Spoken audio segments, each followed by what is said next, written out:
Nabi utusan akhir zaman, Nabi Muhammad Rasulullah.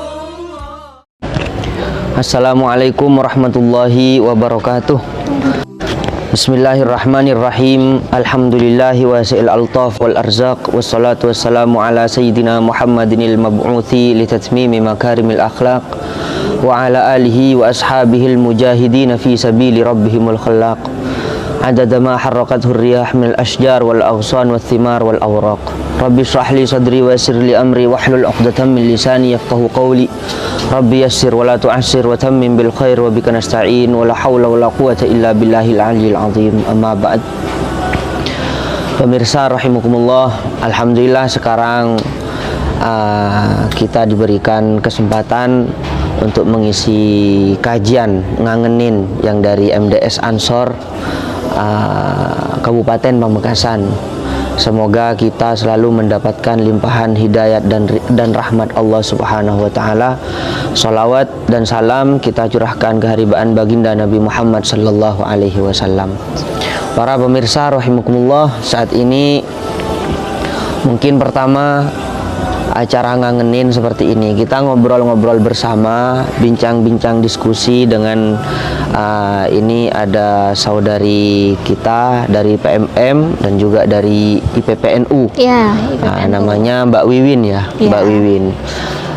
Beliau ini sering bergabung di dalam komunitas khususnya di Pamekasan. Sekarang kita ingin bincang-bincang tentang keagamaan, khususnya yang membahas tentang hak-hak wanita, kaum perempuan. Ya, insya Allah semoga kita bisa menjawab dan juga kita bisa saling menerima, sharing pendapat khususnya dalam keagamaan. Mungkin saya mulai bahwa di Islam ini yang pertama kita harus punya etika, Mbak Wiwin ya. Etika berpendapat atau etika kita sharing, tanya jawab atau tukar pendapat, bagaimana caranya kita saling menghargai pendapat masing-masing. Karena apa? Kebanyakan sekarang ini apabila sudah pendapatnya hitam, yang lain tidak boleh putih, harus hitam juga. Tidak, selagi kita mempunyai dasar, apalagi tentang keagamaan, selagi kita punya dalil, ada pendapat ulama atau khilafiyat di situ, kita tidak boleh cak maturan, tak boleh egois lah, tak boleh ngelak sekarang betibi. Iya, harus saling menghargai. Harus saling menghargai. Maka dari itu kita bincang-bincang tentang hak-hak kaum wanita, karena kebanyakan sekarang ini khususnya di Indonesia banyak orang menikah dengan alasan agama Islam. Padahal di situ aturan keluarganya sendiri sangat bertentangan dengan agama Islam. Contoh seperti menikah lagi, poligami dan lain-lain. Memang Islam membolehkan, tapi bukan Islam. Kita jangan membahas masalah disunahkan atau tidak, itu tergantung niatnya. Tapi yang sekarang kita bahas bukan kita ini seolah-olah membawa-bawa Islam atau membawa agama dengan apa? Atas nama Islam, membela Islam, mengatasnamakan Islam, tapi di situ menerapkan di luar Islam. Itu adalah kebodohan. Bahkan ada sebagian ulama, apabila ada seseorang tidak didasari dengan ilmu agama yang kuat dan mengamalkan ilmu agama, di situ orang itu terjun dalam membela Islam, maka disitulah lebih merusak daripada musuh Islam. Jadi kita kalau salah, kita akuin salah. Jadi kalau membela dengan cara yang salah, dengan cara yang salah, itu lebih parah kesalahannya daripada musuh Islam. Karena sebenarnya kita ini tugasnya sekarang menampakkan Islam, keindahan Islam, akhlak Islam. Ada sebagian ulama yang berkata, saya banyak melihat Muslim, tapi saya tidak melihat Islam. Kenapa? Orang yang memeluk agama Islam banyak, di KTP-nya Islam, Iya. tapi dia tidak sholat, atau dia sholat tapi dia tidak beretika Islam, tidak ramah. Sedangkan Rasulullah mengajarkan kita harus ramah, tawadu. Nah, dari itu kita jangan sampai mengatasnamakan Islam. Oh, ini di Islam, contoh ya, contoh. Iya. Ini poligami, hukumnya sunnah dan lain-lain, dan terus akhirnya dia menikah seenaknya saja tanpa melihat hak-hak perempuan. Jangan salah paham, di sini tidak melarang poligami loh, tidak melarang poligami. Nanti kita bahas tentang poligami. Iya. Kenapa Islam itu membolehkan? Bahwa Islam membolehkan bukan karena tidak melihat kesakitan wanita, tidak, bukan tidak melihat kebahagiaan wanita, tidak. Justru di situ menolong. Nanti saya jelaskan. Nah, sekarang saya tanya sama Mbak Wiwin. Kebanyakan sekarang termasuknya di kota-kota banyak grup-grup wanita ya. Kita Iya, tanpa menyebut banyak nama grup sekali, itu ya, ya. atau nama komunitas itu. Kebanyakan seolah-olah haknya perempuan itu tidak diamalkan. Kenapa tidak Seakan-akan diterapkan? ditindas sekarang. Seakan-akan ditindas. Saya sebelum menyalahkan mereka, saya tidak menyalahkan sih. Saya sebelum membahas tentang mereka, saya ingin menyalahkan diri kita sendiri. Kita sebagai umat muslimin banyak yang menikah atau banyak yang beretika kepada perempuan itu di luar Islam. Ya memang, jadi pantas mereka mempunyai komunitas seperti itu, karena mereka juga manusia yang ingin dihormati, ya kan? Iya. Kemanusiaannya maksudnya. Ya, sekarang gimana Mbak Win? Ada pertanyaan? Jadi dari keresahan teman-teman terkait dengan hak-hak perempuan tadi, kami sudah mengumpulkan beberapa pertanyaan dari WA dan juga Instagram. Nah, dari pertanyaan pertama yaitu setiap manusia memiliki hak penuh atas tubuhnya, termasuk wanita. Wanita memiliki hak atas tubuhnya, termasuk dalam keputusan memiliki anak atau tidak. Kalau sekarang itu istilahnya child free ya. Sekarang itu memang sedang digaung-gaungkan. Iya. Dan keputusan untuk menyusui atau menyepi atau tidak, nah itu sepenuhnya hak wanita. Pemikiran-pemikiran tersebut apakah memang dibenarkan dalam Islam? Itu sebenarnya khilafiyah. Itu sebenarnya khilafiyah, itu juga dibahas dan banyak pertentangan ya antar ulama. Sebagian ulama yang membahas sebenarnya perempuan itu tidak boleh seenaknya sendiri, tidak mau punya anak dan tidak mau melahirkan dan tidak mau menyusui sedangkan suaminya ingin punya anak. Itu tidak boleh. Ada sebagian yang berpendapat seperti itu tidak boleh. Ada bahkan ada yang mengharamkan wanita yang seperti itu. Tapi ada juga yang membahas itu terserah wanitanya, kan yang sakit juga istri. Iya. Ya, yang menyusui istri 9 bulan. Jadi itu khilafiyah. Jadi kita jangan saling menyalahkan. Oke. Jadi kita jangan saling menyalahkan. Misalnya ada komunitas yang membahas seperti itu. Kalau misalnya ada perempuan yang sudah taat kepada suami, ingin mempunyai anak karena nurut kepada suami, jangan didoktrin. Karena juga itu punya dasar dan itu yang lebih baik mungkin. Jadi kalau Anda berpendapat seperti itu silahkan, tapi jangan menyalahkan. Karena apa?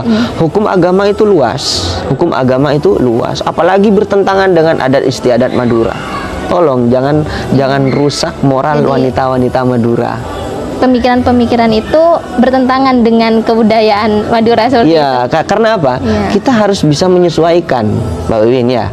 Kita harus bisa menyesuaikan. Kalau kita ingin membahas sesuatu, kita lihat siapa di depan kita, siapa yang menerima dakwah kita, siapa yang menerima argumen kita. Jadi kita harus menyesuaikan. Khatibin nas ala qadri uqulihim. Khatibin nas ala qadri uqulihim. Jadi kita membicarakan sesuatu itu kita harus lihat situasi dulu. Contoh sekarang di Madura, dari dulu sudah adat istiadatnya kalau sudah menikah punya harus anak, punya omongan bahkan apabila ada wanita mandul itu sangat dipermasalahkan. Itu juga salah sebenarnya. Jadi omongan tetangga. Jadi omongan tetangga itu sangat salah sebenarnya. Jangan sampai seperti itu. Karena dia mandul bukan maunya dia sendiri. Jadi kita sebenarnya harus hati-hati untuk mengeluarkan sesuatu. Iya, berarti itu tergantung sama individunya masing-masing, keputusannya masing-masing begitu, Ra. Kalau Iya. misalkan ada pasangan suami istri yang memang dia memutuskan untuk ya udah kita nggak punya anak dulu, berarti ya terserah mereka. Terserah Tapi mereka. dengan Tapi syarat apabila ada perbedaan antar suami istri, ini Nah, yang saya itu bahas. yang- iya. Apabila perbedaan antar suami istri itu berbeda, sedangkan pendapatnya suami saya ingin punya anak, berarti harus nurut dong. nah, jadi harus nurut. Harus nurut. Itu beda. Itu Iya, keluar iya. dari pembahasan ini. Iya. Itu adalah taat kepada suami. Iya. Makanya sekarang jadi wanita mencari jodoh itu baik-baik dan harus pintar memilih. Aduh, iya karena ketika sudah menentukan benar-benar harus taat gitu kan Iya. sama suami, ya Allah. Kalau sudah beda pendapat dengan Iya. suami istri sudah ada perbedaan pendapat setiap hari, jadi ribut setiap hari. Iya. Benar-benar. Tapi terkait dengan keputusan child free tadi, tidak memiliki anak, apakah itu tidak bertentangan dengan tujuan pernikahan tadi? Kan tujuan pernikahan sebenarnya saya pernah baca bahwa tujuan pernikahan itu adalah salah satunya ifah dan injab. Iya. Nah, itu apakah tidak bertentangan dari itu? Kalau terhindar dari seks tentu, tapi kalau yang meneruskan keturunan yang injab tadi itu dianjurkan memperbanyak turunan. Tapi saya pernah melihat di kitab Ihya Ulumuddin, pendapatnya Imam Ghazali rahimahullah, bahwa memperbanyak anak itu juga harus kita mikir juga. Iya. Ya, kita harus mikir juga. Berarti Iya. di situ bukan kalau kita sudah beristri memperbanyak anak sehingga anaknya nanti tidak terdidik, tidak teratasi. Kita juga harus mikir berarti nanti. tentang kualitasnya, bukan kuantitasnya. Iya. Maka dari itu masih ada khilafiyah. Kalau masih ada khilafiyah, kita tidak bisa, oh itu salah, saya yang benar. Tidak bisa. Hukum Islam itu luas. Tetap tergantung sama individualnya. Iya. Ya. Siap-siap. Lanjut. Ada Oke, pertanyaan lanjut lagi? Pertanyaan kedua, yaitu mengapa dalam Islam seolah-olah wanita menjadi agent of problem, jadi tempat masalah gitu kan, agen masalah. Seperti dalam banyak kasus saat pelecehan seksual terjadi pada wanita-wanita yang membuka auratnya, dalam artian memakai rok mini dan sejenisnya dianggap wajar karena pakaian wanitanya. Padahal wanita tidak menggoda, murni karena syahwat dari laki-laki tersebut. Bukankah setiap orang memiliki hak untuk berpakaian seperti yang mereka inginkan? Itu salah. Salah ya. Al-khata' la yubarilu Iya. khata'. Salah tapi Jadi kesalahan Iya. tidak membenarkan kesalahan. Jadi misalnya ada seorang perempuan keluar membuka aurat, dia dosanya karena buka aurat. Jadi tidak bisa menyalahkan semuanya, kesalahan itu ada di wanita. Misalnya sekarang ada perempuan yang membuka aurat, akhirnya ada kaum laki-laki yang tergoda, akhirnya dia mengganggu atau melecehkan. Terus kesalahannya nanti jawabnya itu kesalahan dari wanita karena dia membuka aurat. Jangan seperti lumrahnya itu. seperti itu. Iya, jadi. itu kesalahannya di kaum laki-laki. Wanita wajib menjaga, ya kaum laki-laki juga harus menjaga Harus menjaga pandangannya. Jadi saling melindungi. Itu kenapa juga dianjurkan dalam Islam. Iya, Kita dianjurkan untuk menutup aurat. auratnya dan Makanya laki-laki menundukkan sekarang kalau kita membawa agama itu sangat jauh dari agama. Iya. Kalau masalah itu. Iya. Tapi sekarang kalau misalnya sekarang bahwa wanita itu harus berhijab dan lain-lain, itu memang agama, tapi itu pertimbangan lagi. Maksudnya pertimbangan lagi masalah hijab loh. Iya. Bukan kerudung, menutup aurat memang wajib.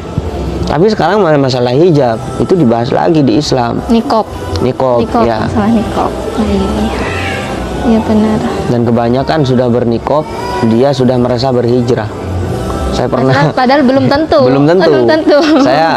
Saya pernah membaca di salah satu tulisan Habib Husin Ja'far Iya. bahwa hijrah itu bukan titik tapi koma. Iya. Jadi masih ada kelanjutannya. Iya, karena apa? Hijrah itu sebenarnya mulai dari hati. Bukan karena pakai kerudung, pakai hijab, pakai nikob orang itu sudah hijrah, belum tentu. Kadang Iya. ada orang yang berkerudung tapi omongannya sangat fatal. Tapi Omongannya kotor. Iya. Tapi mending begitu Andra. Mending dia berkerudung dulu, kan banyak yang aku nggak mau berkerudung Lah dulu, masalahnya mau sekarang begini loh, menyiapkan Mbak. hati dulu. Masalahnya sekarang tidak ada yang hijrah dari hatinya, dia tidak mulai dari kerudung. Iya. Jadi hijrah dari yang terlihat dulu baru. Tidak, Ini. kalau sudah dia bisa hijrah hatinya, dia tidak akan bisa tidak berkerudung. Paham? Kalau hatinya sudah hijrah, Iya. dia tidak akan bisa tidak berkerudung.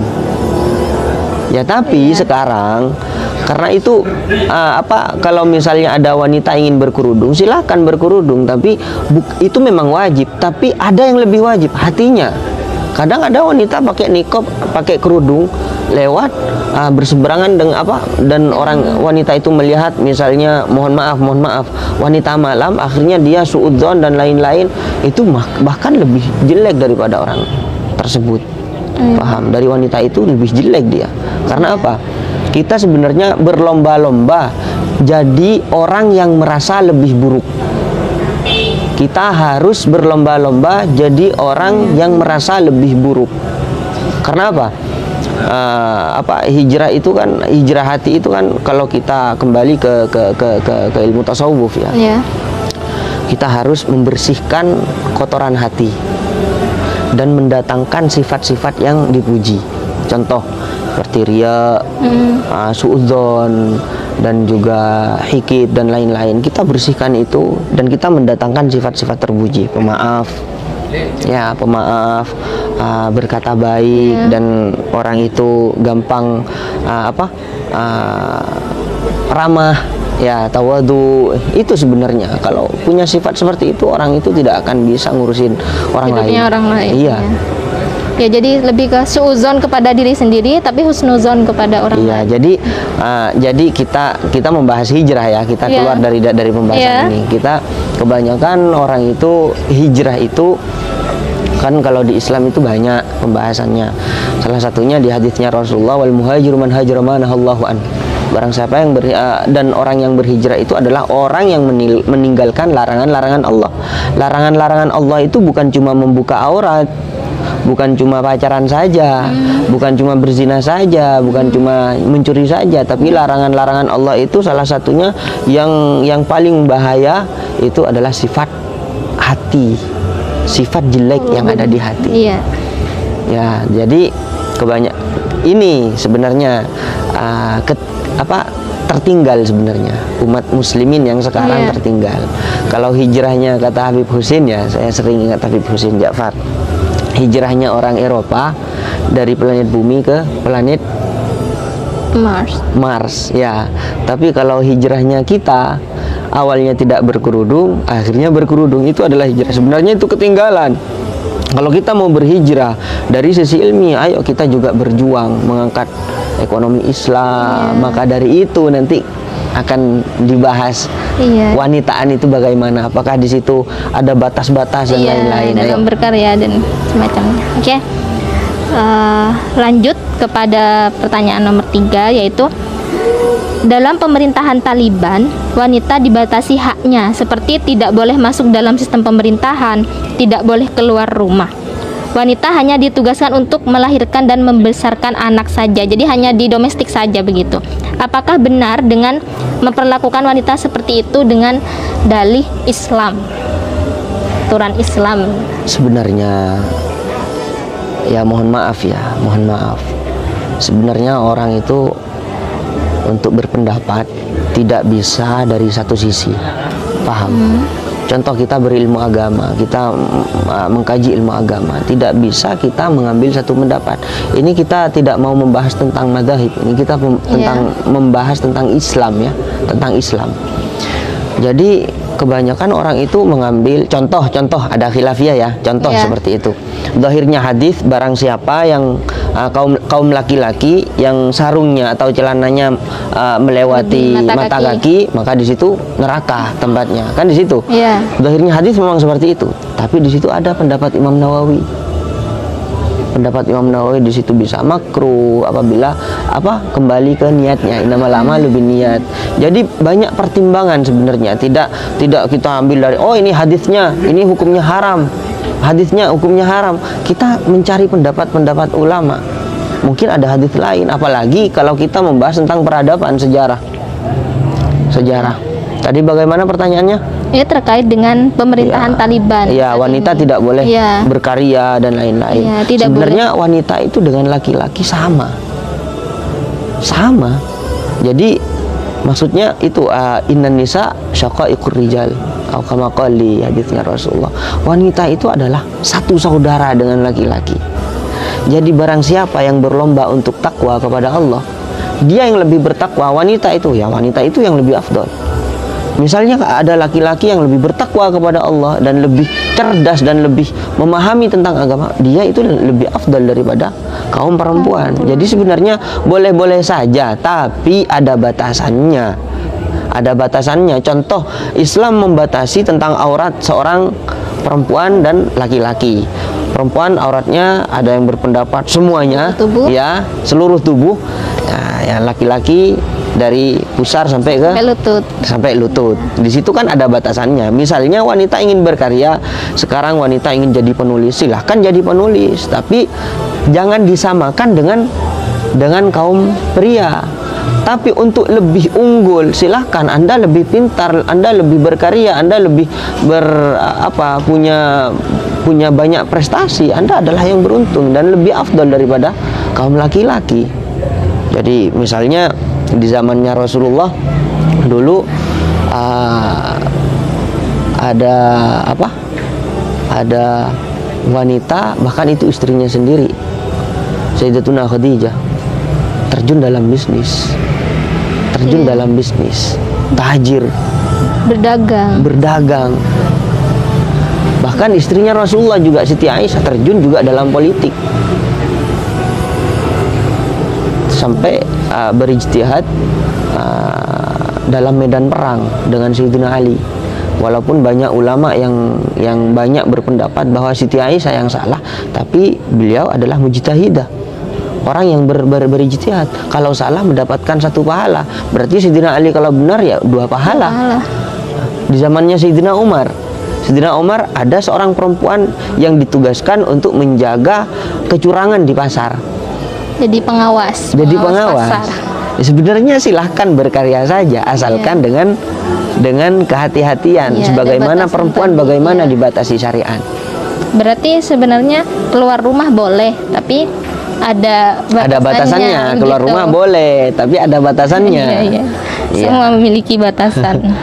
bukan ngeslong kita, tak bodoh lah keluar rumah. Seharusnya kan ada yang berpendapat, kenapa wanita saja yang tidak boleh keluar rumah, sedangkan kaum laki-laki diperbolehkan bebas. Padahal yang berbuat dosa, yang sering melecehkan itu kaum laki-laki. Nah, sebenarnya sekarang kalau kaum laki-laki tidak boleh keluar rumah, siapa yang menafkahi istri dan anaknya? Iya. Ya, makanya di situ wanita tidak wajib menafkahi suaminya, tidak wajib menafkahi anaknya. Yang wajib itu adalah laki-laki, suaminya. Tapi boleh membantu gitu. Boleh, silah. Islam itu tidak melarang, wanita bekerja tidak melarang, tapi tidak mewajibkan. Iya. Jadi boleh bekerja di luar, tapi tidak mengabaikan tugasnya di rumah. Tidak mengabaikan tugasnya di rumah. Iya. Ya, melayani suami dan taat kepada suami, tapi dengan syarat izin suami. Sekarang bagaimana pertanyaannya? Katanya kaum wanita itu punya kemerdekaan. Kenapa harus di bawah kaki suami? Iya, makanya pinter-pinter cari jodoh. Pinter-pinter. Iya, pinter-pinter cari jodoh. Jadi mending lama nyarinya daripada nanti salah milih gitu. Kengcok bidabit toko tak milo. Ya, makanya kemarin kan juga dipertentangkan. Kebanyakan orang Madura itu anak umur 15 sudah dijodohkan. Umur 15 sudah dinikahkan. Ayo cepat-cepat nikah, kata tetangganya. Kalau Anda tidak mau menikah, ya sudah, jangan dengerin tetangganya, kan gitu. Gampang kan? Jangan sampai mendoktrin orang. Karena apa? Orang tua itu khawatir, Bawin. Iya. Punya anak perempuan itu khawatir. Karena apa? Perempuan itu kan lemah. Dari sisi fisiknya. Dari sisi fisiknya. Coba adu kekuatan sekarang. Iya kan? Fitrahnya seperti Fitrahnya itu. memang sudah, makanya nafkah itu wajibnya kepada kaum laki-laki. Ar-rijalu qawwamuna 'alan nisa bima faddalallahu ba'dahum 'ala ba'd. Di situ punya kelebihan secara apa? Logikanya juga laki-laki lebih kuat. 1,5, wanita setengah katanya. Itu di mana? Di ayat Al-Quran atau hadis? Itu penjelasan tafsir dari Al-Quran. Iya. Jadi misalnya, makanya kenapa wanita itu tidak bisa mentalak suaminya? Kenapa? Alasannya. Tapi bukan berarti di situ tidak punya hak loh wanita. Makanya Tetap di bisa salah satu mengajukan, kitab ya. dibahas ada hakul haya, ada hakul hurriyah, ada haknya kemerdekaan, kehidupan dan lain-lain. Wanita juga apabila wanita itu tertindas, sebagaimana tertindasnya sudah melampaui batas, di situ wanita bisa memfasakh kepada hakim dan Mengajukan lain-lain, gitu ya. mengadu. Iya, diperbolehkan. Di situ adalah kesamaan. Bukan berarti wanita itu tidak punya peran apa-apa. Nah, sekarang contoh seperti tadi, kaum laki-laki akalnya lebih mampu daripada Wanita. iya, dari sisi pemikiran ya. Tapi untuk kecerdasan beda loh. Saya melihat, saya di sini kan di pondok pesantren ini ada santri laki, Iya. santri putri ya. Untuk kecepatan menghafal Al-Quran jauh lebih cepat santri putri. Ada yang sampai 1 tahun 30 juz loh. Masya Allah. Dan istiqomahnya, disiplinnya jauh lebih efektif kaum Wanita. ya, kaum wanita ya, santri putri. Kecerdasannya, saya mengajar ilmu faraid dulu. Ilmu faraid itu ilmu warisan. Ilmu faraid itu memang dikenal ilmu yang sulit karena ada hubungannya dengan matematika. Jadi Ya, hitungan. orang itu kalau ndak kuat bosan. Setelah saya ngajar di Pondok Putri dulu, mengajar faraid, mungkin dalam 1 bulan banyak yang paham. Bahkan seandainya dia sudah ndak mau ngaji, bisa jalan sendiri, bisa belajar sendiri, bisa mengkaji sendiri. Dan saya lihat mungkin 70% ngerti, 30%-nya ndak ngerti. Tapi di saat saya ngajar ke santri laki, 5% yang ngerti. 95%-nya nggak ngerti gitu. Jadi lebih cepat. Nah, jadi ada kelebihan masing-masing sebenarnya. Makanya wanita itu juga pelindung. Wanita itu Pelindung juga atas. pelindung untuk saling melengkapi dalam rumah tangga. Ya, bukan berarti di saat kita mempunyai sesuatu atau mempunyai problem, bukan wanita itu tidak boleh menerima rembukan atau musyawarah. Di situ juga dianjurkan. Dianjurkan untuk musyawarah. Iya, Ya. musyawarah. Jadi kalau dalam keluarga sebenarnya tidak sepenuhnya harus begitu. Harus musyawarah. Maksudnya gimana? Dalam artian meskipun pemimpinnya adalah seorang laki-laki, tapi kan tidak menutup kemungkinan apabila dalam sebuah permasalahan keputusannya itu dimusyawarahkan terlebih dahulu. Iya, dimusyawarahkan. Iya. Tapi jangan ngotot. Ya. Iya, Si iya. istri jangan ngotot. Karena selagi itu benar, tidak bertentangan dengan syariat, wajib Iya. taat kepada Suami, Maka iya. dari itu tadi kembali ke wanita itu akalnya separuh, dan laki-laki itu 1,5. Ya, dan wanita itu setengah. Apabila sudah menjadi keluarga, setengahnya itu dikasih ke istrinya, akhirnya 1-1. Jadi seimbang. Di situ. Saling melengkapi. Iya. Ya. Itu makanya kaum wanita itu tidak istri itu tidak bisa mentalak suaminya. Karena apa? Kadang wanita itu pendek pemikirannya. Lebih ke perasaan. Iya. Jadi apabila bahkan ada ulama yang berkata seandainya wanita itu bisa mentalak suaminya, mungkin dalam sehari 1000 kali suaminya ditalak. Karena saking bapernya, kebawa Baper. perasaan Bapernya. gitu ya. Iya. Terus bisa dilanjut? Terus pertanyaan selanjutnya yaitu wanita seolah-olah diciptakan sebagai secondary person, artinya makhluk kedua setelah laki-laki, sesuai dengan Quran surat An-Nisa ayat 1. Benarkah seperti itu? Ya, memang kaum wanita itu diciptakan setelah Nabi Adam. Nabi Adam. Tapi bukan berarti dinomor duakan. Ya. Bukan berarti dinomor duakan. Jadi dinomor duakan itu dengan arti wanita itu tidak boleh apa-apa. Cuma kaum laki-laki diperbolehkan, tapi ingat dengan batasannya. Kembali kepada batasan Iya, tadi. kembali kepada batasannya. Tapi tetap memang rasa seolah-olah itu kita jadi makhluk kedua gitu. Setelah laki-laki, apa-apa pasti laki-laki lebih banyak, misalkan kayak pembagian warisan. Pasti laki-laki lebih. Nah, sekarang kita coba kita ukur secara akal ya. Iya. Walidzakari mithlu hadzil unthayain ya. Ya. Kaum laki-laki itu mendapatkan 2 dan wanita mendapatkan 1. Ya. Contoh. Sekarang Mbak Wiwin punya suami. Ya. Ya. Mbak Wiwin punya suami. Sedangkan tugasnya suami itu menafkahi. Tugasnya istri menafkahi apa tidak? Tidak. Nah, yang punyanya suami yang 2 itu juga punyanya istri sebenarnya. Karena pengeluarannya kepada istri. Yang 1 yang didapatkan istri itu tidak keluar, ditabung saja. Yang kaya itu siapa nanti? Istri. Ya makanya sudah. Iya. Berarti memang semua syariat itu kembali lagi untuk memuliakan wanita sebenarnya ya. Sangat adil. Iya. Tidak menindas wanita, tidak menindas kaum laki-laki. Iya. Ya, tapi dengan syarat kita harus memahami agama. Kalau kita tidak memahami agama, kita bisa juga ada problem dengan agama. Contoh, agama itu bisa dibenci dengan 2 faktor. Yang pertama karena bodoh. Contoh sekarang ini banyak orang yang menentang poligami. Kenapa harus ada poligami? Sekian dan lain-lain. Karena mereka tidak paham tentang poligami dan tujuannya poligami yang ada di Islam. Nabi sebelum Rasulullah ada yang menikah 100. Paham? Bahkan di zaman jahiliyah pun menikah lagi itu tidak terbatas.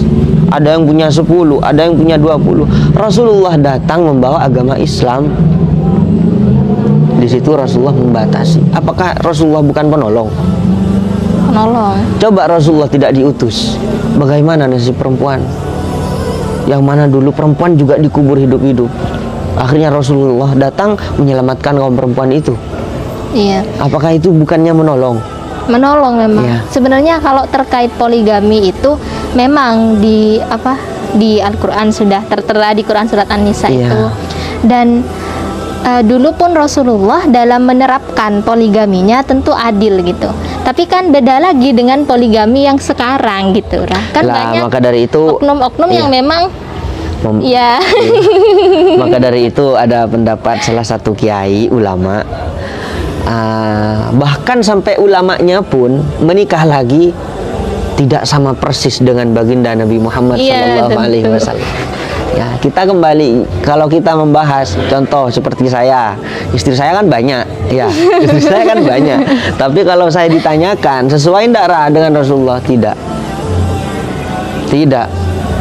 Tapi walaupun perbuatan perilaku saya tidak sesuai dengan Rasulullah, bukan berarti kita tidak punya hak untuk berpikir tentang berpikir bijak, ya.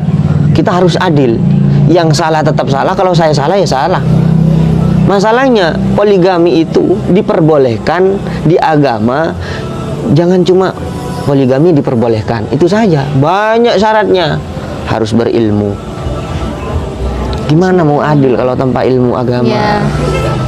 Ya, harus sekiranya tidak punya tanggung jawab, harus punya tanggung jawab menyembuhkan sakitnya istri yang pertama.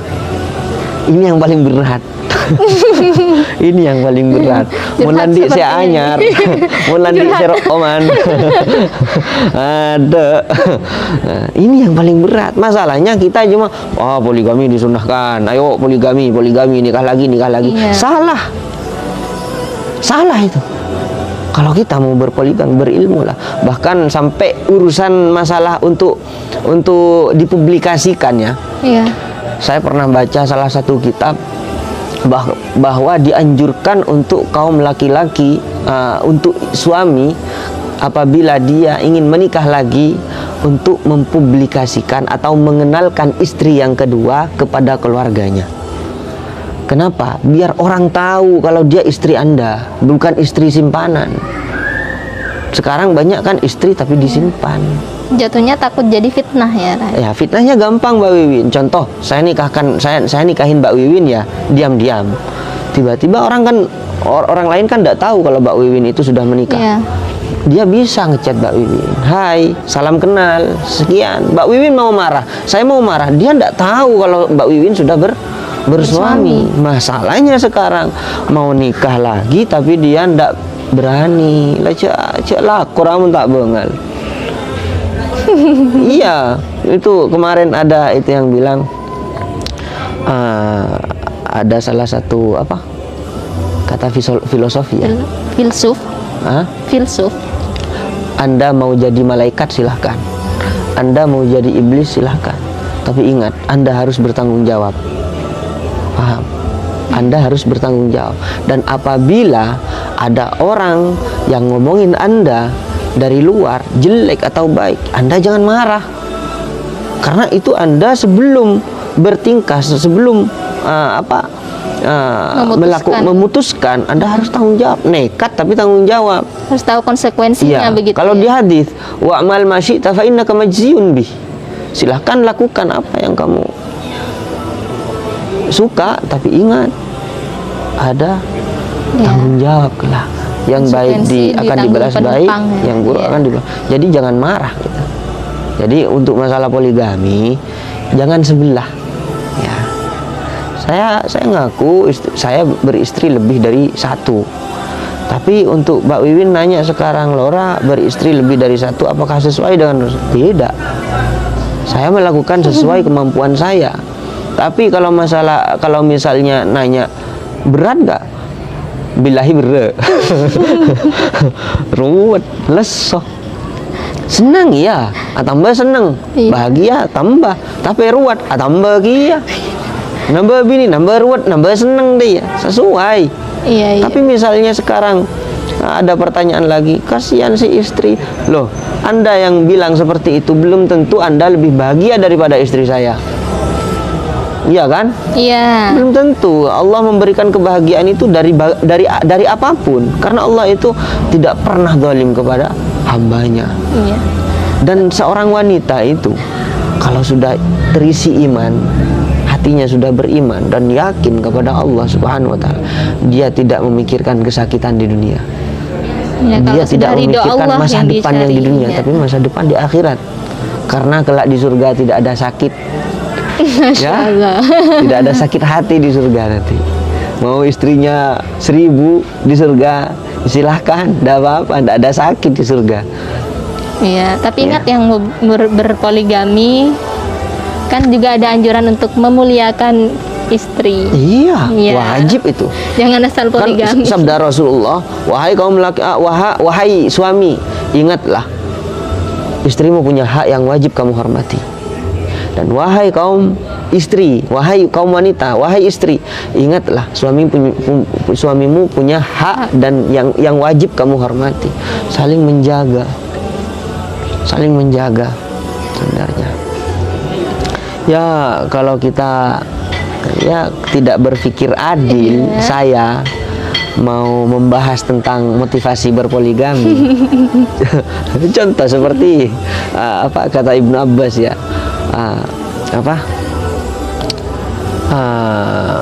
khairukum, lupa saya. Pokoknya itu, sebaik-baiknya kalian adalah kalian yang paling banyak menikah. Sebaik-baiknya kalian adalah kalian yang paling banyak menikah. Iya. Iya, kalau terkait poligami tergantung dengan individu masing-masing. Iya. Syarat dan ketentuan tetap berlaku. Ingat. Syarat, ketentuan, dan syaratnya itu sangat berat. Berilmulah sebelum Anda melangkah.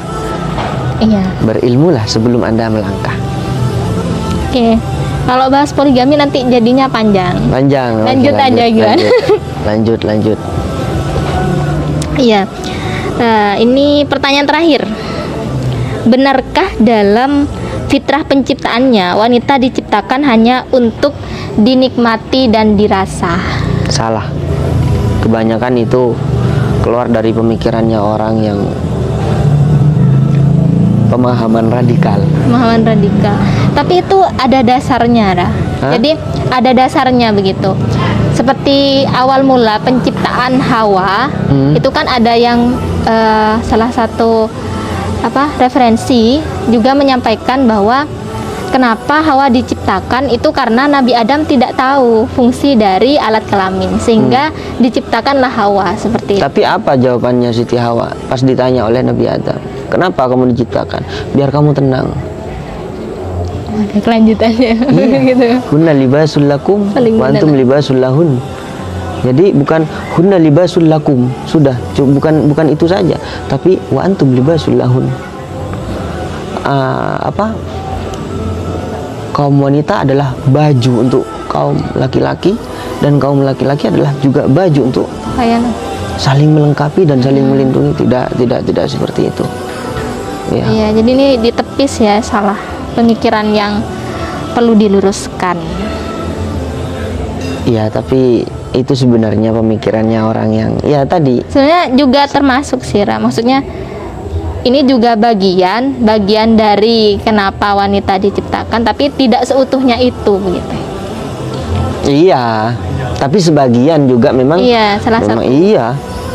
Nanti pas dibikin alasan, pas diajak sama suaminya, oh enggak, saya tidak diciptakan bukan untuk ini. Itu salah Iya, itu. iya. Jadi sebenarnya gini loh Mbak Win, sekarang kan kita bincang-bincang masalah ini. Ini cuma mengutarakan pendapat ya, pendapat. Masalah mereka punya pendapat, tapi jangan sampai radikal. Radikal itu bukan radikal radikal itu bukan cuma ingin perang dengan sesama muslim, bukan bom bunuh diri saja, tapi radikal itu dari pemikiran. Salah satunya apabila kita punya pandangan yang lain tidak sama dengan kita, maka orang lain itu salah. Itu juga radikal. Makanya kita sebagai umat muslimin, ayo kita belajar biar pandangan kita itu tidak hitam putih. Iya. Antar haram halal. Ya, cuma itu aja. Tidak ada tidak ada haram, tidak ada wajib, tidak ada makruh, tidak ada sunnah. Hukum agama itu luas. Jadi biarlah berwarna pikiranmu. Karena apa? Iya. Perbedaan adalah salah satu aturan yang ada di dunia ini. Paham? Kita semua harus berbeda. Mun pas sama, Iya. ken roba bayi, roban ring bini sama. Tada dengan bini boleh. Kembali lagi. Tada dengan bini boleh. Tada ada kan piro menoreng mas. Uas kesokan. Gimana? Sudah ya? Iya, Sudah berapa sudah menit mas? terakhir. 30 menit. Ya mungkin ini pesan terakhir. Bukan saya mau meninggal sebelum video ini diakhiri. Ayo kita sesama umat muslim, kalau kita mau berbuat dengan alasan agama, maka sebelum kita ingin melakukan sesuatu, belajarlah. Ya, kenapa? Ilmu agama kita aja perlu diagamakan lagi. Contoh, misalnya saya sekarang pembisnis, bisnis saya halal dengan koridor syariat, dengan aturan syariat. Saya mau berbisnis ini yang halal, uang yang halal, tidak mau yang haram. Tapi bukan cukup sekedar itu, Mbak. Bagaimana saya mengeluarkan uang itu? Walaupun dari bisnis yang halal, tapi nanti uang saya buat judi. Sama aja bohong. Ya sama aja bohong. Jadi kalau kita mau belajar agama, untuk mengeluarkan agama itu harus dengan cara yang baik, diagamakan lagi. Jangan sampai sekarang melakukan sesuatu atau berjuang sesuatu dengan alasan agama, padahal agama sangat tidak setuju dengan itu. Jadi jangan sampai jadi penista agama. Penista agama itu bukan cuma melecehkan Al-Quran saja, tapi penista agama itu berbuat sesuatu membawa-bawa agama, padahal itu bukan agama. Itu adalah penista agama. Semoga apa yang kita diskusikan atau dari saya pribadi, apa yang saya sampaikan bisa jadi ilmu yang bermanfaat dan juga bisa diamalkan apabila pandangan saya atau cara berpikir saya menurut antum semua benar, mohon dikaji lagi untuk lebih benar lagi. Apabila salah, tolong cek nurok ya, cek nurok, cek sampai kita ria atau orang yang dalam perbuatan yang tidak baik. Walaupun itu kiai, walaupun itu ulama, yang tidak benar tetap tidak benar, yang salah tetap salah, yang benar tetap benar. Kita jangan jadi fanatik buta ya. Tapi ingat juga ada sekarang contoh dulu pernah saya diajak diskusi sama seseorang, itu pemahamannya sekian, kenapa tidak sampean, kenapa tidak ditentang oleh sampean? Itu bahaya sangat, sekian. Saya jawab, saya tidak menentang, saya juga punya pendapat. Mereka punya pendapat seperti itu, saya menghargai. Kalau saya menentang dan sehingga mencaci mereka, justru saya sama dengan mereka, fanatik. Fanatik terhadap orang yang fanatik itu adalah fanatik. Jadi kita santai-santai saja. Maka dari itu kita lebih fokus belajar lagi dan mencari guru yang sesuai dengan ajaran Ahlus Sunnah wal Jamaah. Temperaturnya tak tinggi melulu. Paham? Mun temperaturnya mobil selalu tinggi berarti ada ketidakberesan dalam mesin. Paham? Mun ada temperatur tinggi berarti ketidakberesan itu ada di dalam hati Anda sendiri. Pebece ilmun, amalaki ilmun. Karena apa? Agama itu membawa ketenangan. Agama itu alamin. Iya, rahmatalil alamin. Agama itu melarang perpecahan, bukan perbedaan. Allah Subhanahu wa taala alam bisawab. Mungkin ini yang bisa saya sampaikan, kurang lebihnya mohon maaf. Assalamualaikum warahmatullahi wabarakatuh. Sampai jumpa lagi.